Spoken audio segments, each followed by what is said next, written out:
The contrast between the rich and the poor is most evident when it comes to housing and high-end lifestyle.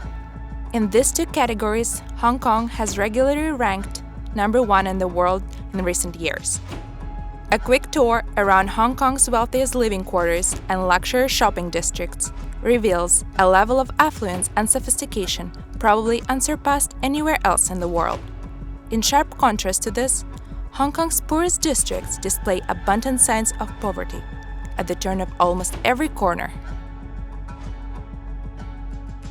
When it comes to housing, the price per square foot of an average Hong Kong property reached over $2,000 in April 2019.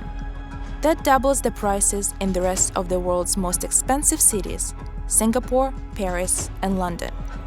Just to put things further into perspective, the price of an average property in Hong Kong reached a whopping 20.8 times the median household income in 2019.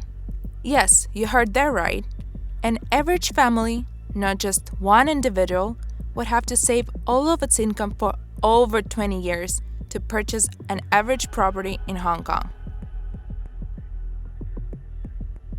No wonder why many people have to sacrifice so much when it comes to accommodation.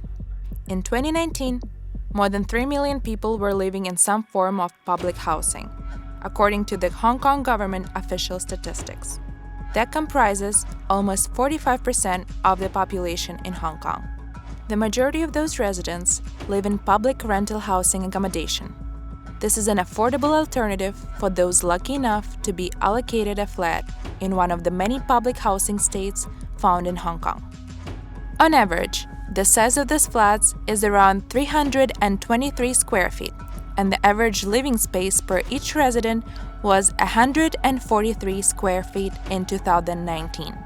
Public rental housing accommodation is always on high demand in Hong Kong. The average waiting time for one of these public housing flats in the period between 2018 to 2019 was around 5.5 years. Hong Kong's poor districts are notorious for their cramped and squalid living conditions. The worst of all are Hong Kong's infamous cage houses, where some of the most vulnerable members of society languish. Now, the ultimate irony rests on the fact that a subdivided flat between 80 to 120 square feet with a shared kitchen and a toilet may cost between 3,000 to 6,500 Hong Kong dollars per month. In proportion, that can be comparable to rents paid by tenants in some of Hong Kong's wealthiest districts. And the worst news for many Hong Kongers is that any prospect of affordable housing in the city is nowhere near in sight.